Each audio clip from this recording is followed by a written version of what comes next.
ఈ రోజు తిరుపతి నుంచి ఒక పెద్ద బ్రేకింగ్ న్యూస్ అయితే కనపడుతుంది. టీడీపీ నేతలు తిరుపతి సీటుని జనసేనకు కేటాయించాలని డిసైడ్ అయ్యారు.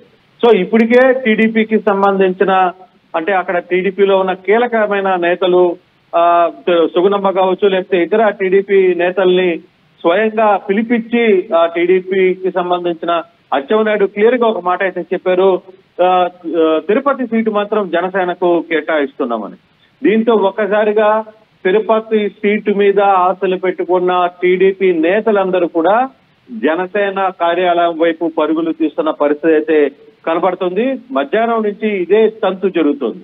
చాలా మంది సడన్ గా టీడీపీకి సంబంధించిన టీడీపీ తిరుపతి సీటు ఆకాశిస్తున్న వాళ్ళందరూ కూడా జనసేన పార్టీ కార్యాలయానికి ఎందుకు వస్తున్నారా అనే విషయం అర్థం కాక చాలా మంది కొంత కన్ఫ్యూజ్ అయ్యారు. ఓకే, తిరుపతి సీట్ లేకపోతే జనసేనలో కలుద్దామని. కానీ ఇదే సందర్భంలో ఊకా విజయ్ కుమార్, తిరుపతికి టీడీపీ నేతలు ఉన్న ఎవరైతే ఊకా విజయ్ కుమార్ కూడా పవన్ కళ్యాణ్ ని కలిశారు. ఇందాక పవన్ కళ్యాణ్ ఆయనతో మాట్లాడి ఢిల్లీకి వెళ్ళిపోయిన పరిస్థితి. అయితే ఆరణి శ్రీనివాసులతో పాటు ఊకా విజయ్ కుమార్ కూడా పవన్ కళ్యాణ్ ని కలిశారు. వాళ్ళిద్దరు కూడా టీడీపీ జనసేన నుంచి తిరుపతి సీటుని ఆకర్షిస్తున్న పరిస్థితి అయితే కనబడుతుంది. అయితే ఇప్పుడు తిరుపతిలో ఇంతకాలంగా పనిచేసిన టీడీపీ నేతల పరిస్థితి ఏంటి అనేది ఇప్పుడు క్వశ్చన్ మార్క్ అవుతున్న పరిస్థితి అయితే ఉంది.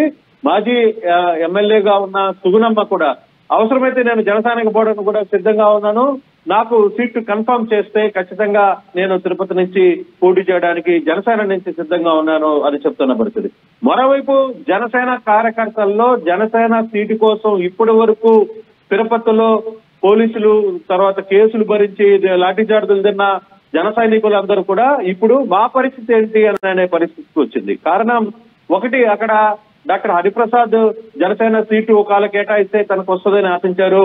మరోవైపు కిరణ్ రాయల్, వీళ్ళిద్దరు కూడా చాలా కీలకంగా తిరుపతికి సంబంధించి ప్రతి యాక్టివిటీలో జనసేన తరఫున ఉండి పోరాటం చేసిన వ్యక్తులు. వీళ్ళిద్దరు కూడా ఇప్పుడు టికెట్లు రావు అని తెలుసుకున్న తర్వాత మా పరిస్థితి ఏంటి, మాకెవరు సమాధానం చెప్తారు అనే ఇష్యూ పెద్ద ఎత్తున ఇప్పుడు జనసేనలో అక్కడ గందరగోళమైన పరిస్థితి అయితే కనబడుతుంది.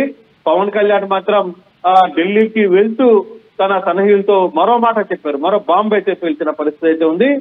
పవన్ కళ్యాణ్ ఒకటే చెప్పారు, ఓకే ఇప్పుడు ఇంత గందరగోళ పరిస్థితిలో నేనే పోటీ చేసే తిరుపతి నుంచి ఎలా ఉంటుంది అనే ఒక బాంబును పేల్చి ఆ దిశగా ఒక సర్వే చేయండి. పాత ప్రజారాజ్యం పార్టీ అంటే తన అన్న ఎమ్మెల్యేగా చిరంజీవి తిరుపతి నుంచి ప్రజారాజ్యం పార్టీలో ఎన్నికయ్యారు. అప్పుడు ఎవరైతే ప్రజారాజ్యం పార్టీలో కీలకంగా వ్యవహరించి తన అన్న గెలుపుకి ఎవరైతే కృషి చేశారో ఆ నేతలతో కూడా మాట్లాడండి అని చెప్పి ఆయన తన కార్యాలయ సిబ్బందికి చెప్పి ఆయన ఢిల్లీకి బయలుదేరిన పరిస్థితి.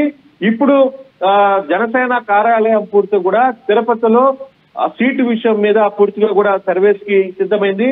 అక్కడ ఉన్న పాత ప్రజారాజ్యం నేతలు కావచ్చు, చిరంజీవి అభిమానులు కావచ్చు, చిరంజీవితో ఉన్న దగ్గర సంబంధాలు కావచ్చు, వీటన్నిటికి సంబంధించిన వ్యక్తులతో మాట్లాడే ప్రయత్నం అయితే ఇప్పటికే ప్రారంభించేశారు. సో ఒకవేళ జనసేన సీటు తిరుపతి నుంచి పోటీ చేయాల్సి వస్తే పవన్ కళ్యాణ్ పోటీ చేస్తాడా, లేదు టీడీపీ నుంచి జనసేనలోకి వెళ్లిన వ్యక్తికి సీట్ ఇస్తారా అనేది ఒక పెద్ద చర్చ. అయితే పవన్ కళ్యాణ్ కానీ పోటీ చేస్తే జన సైనికులుగా ఒకటే చెప్తున్నారు, పవన్ కళ్యాణ్ నుంచి కానీ పవన్ కళ్యాణ్ గారికి పోటీ చేస్తే మాకు ఎటువంటి అభ్యంతరం లేదు, మేమైతే ఖచ్చితంగా పవన్ కళ్యాణ్ కోసం రంగంలో దిగుతాం, పవన్ కళ్యాణ్ గెలుపుకు కృషి చేస్తామని చెప్పారు. కానీ అదే తెలుగుదేశంలో ఉండి జనసేనకు వచ్చి ఈ లాస్ట్ మూమెంట్ లో అక్కడ వాళ్ళకి సీటు కేటాయిస్తే ఇప్పుడు దాకా మేము పార్టీ కోసం పనిచేసి పార్టీలో మాకు ఎవరు సహకరించకపోయినా ఇతర పార్టీల నుంచి ఇబ్బందులు వచ్చినా మేము ఇన్ని ఇబ్బందులు పడ్డా మాలాంటి నాయకుల పరిస్థితి ఏంటి, ఆస్తులు అమ్ముకున్నాం, డబ్బులు ఖర్చు పెట్టుకున్నాం, ఇవన్నీ పరిస్థితులు ఏంటి అనేది ఇప్పుడు ఒక కొత్త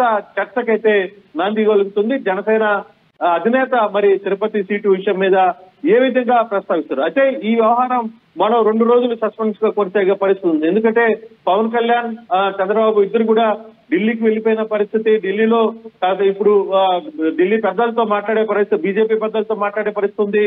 పొత్తులో భాగంగా ఏం చేయాలి, ఎటువంటి అంశాలు ఉన్నాయి, ఇవన్నీ కూడా చర్చించుకునే పరిస్థితి ఉంటుంది. కానీ ఇప్పటికిప్పుడు ఈ సీటు విషయంలో తిరుపతికి సంబంధించిన విషయంలో టీడీపీ చాలా క్లియర్ గా చెప్పేసింది, ఈ సీటు తిరుపతి నుంచి తిరుపతి అభ్యర్థికి ఇవ్వట్లేదు, జనసేనకు ఇచ్చేస్తున్నామని చెప్పి అచ్చెన్నాయుడు తిరుపతి నేతల్ని పిలిచి చెప్పడంతో సీన్ అంతా మారిపోయింది. ఇప్పుడు ఒకవేళ నిజంగానే తిరుపతి నుంచి అధినేత పవన్ కళ్యాణ్ గారిని పోటీ చేస్తే లెక్క వేరుగా ఉంటుంది. కానీ పవన్ కళ్యాణ్ పవన్ కళ్యాణ్ అక్కడి నుంచి పోటీ చేయక తిరుపతి నుంచి వేరే అభ్యర్థులు అంటే తెలుగుదేశం నుంచి వచ్చిన అభ్యర్థులకు కానీ సీట్ ఇస్తే, ఒకవేళ ఉకా విజయ్ కుమార్కి ఇచ్చినా, లేదు సుగుణమ్మకి ఇచ్చినా, ఇంకో థర్డ్ పార్టీకి ఇచ్చినా మా పరిస్థితి ఏంటి? అక్కడ ఇంతకాలంగా పనిచేస్తున్న డాక్టర్ హరిప్రసాద్ అదే విషయం అంటున్నారు, కిరణ్ రాయల్ అదే అనుకుంటున్న పరిస్థితి. సో వీళ్ళ పరిస్థితి ఏంటి? మేము ఇప్పుడు దాకా పార్టీ కోసం పనిచేసిన నేతలు మేమేం కావాలి అనే ఒక చర్చ అయితే ఇప్పటికీ పార్టీలో కొనసాగుతుంది. అదే విషయం జనసేన పార్టీ కార్యాలయంలో కూడా ఇదే వ్యవహారం ఆంతరికంగా జరుగుతున్న పరిస్థితి అయితే ఉంది. చూడాలి. సో ఫైనల్ గా తిరుపతి సీటు నుంచి జనసేనకి తెలుగుదేశం అప్పగించింది కాబట్టి ఈ సీటు నుంచి పవన్ కళ్యాణ్ పోటీ చేస్తారా, లేదు వేరే నాయకులు పోటీ చేస్తారా? ఒకవేళ వేరే నాయకులు పోటీ చేస్తే అక్కడ క్యాడర్ ఏ విధంగా సపోర్ట్ చేస్తుంది? అక్కడ మరో కొత్త సమస్యకి శ్రీకారం చుట్టినట్టు అవుతారా? ఏం జరగబోతుందని చూడాలి. కానీ ఈ సీటు విషయం మీద క్లారిటీ మాత్రం బహుశా 2 రోజుల వరకు వెయిట్ చేయాల్సిన పరిస్థితి అయితే ఉంది. సో పవన్ కళ్యాణ్ ఆఫీసు సంబంధించిన వ్యవహారంలో పార్టీ కార్యాలయంలో ఇప్పటికీ తిరుపతికి సంబంధించిన నేతలందరూ కూడా ఇదే విషయం మీద అక్కడ ఉన్న పెద్దలతో, పార్టీ కార్యాలయంలో ఉన్న పెద్దలతో మాట్లాడుతున్నారు. ఆ వ్యవహారంలో ఏ విధంగా ముందుకు వెళ్లాలనేది ఒక చర్చ అయితే జరుగుతుంది. అట్ ద సేమ్ టైం జనసేనకి సంబంధించి అధినేత ఆదేశాల మేరకు పాత ప్రజారాజ్యం పార్టీలో ఎవరైతే చిరంజీవి కోసం పనిచేశారో వాళ్ళ అందరితో కూడా జనసేన కార్యాలయం ఇప్పుడు టచ్ లోకి వెళ్లే ప్రయత్నం అయితే చేస్తుంది. కొంత ఇన్ఫర్మేషన్ ని పవన్ కళ్యాణ్ అయితే ఎలా ఉంటుంది, ఏ విధంగా సపోర్ట్ చేస్తారు అనే అంశం మీద కొంత చర్చ అయితే జరుగుతున్న పరిస్థితి.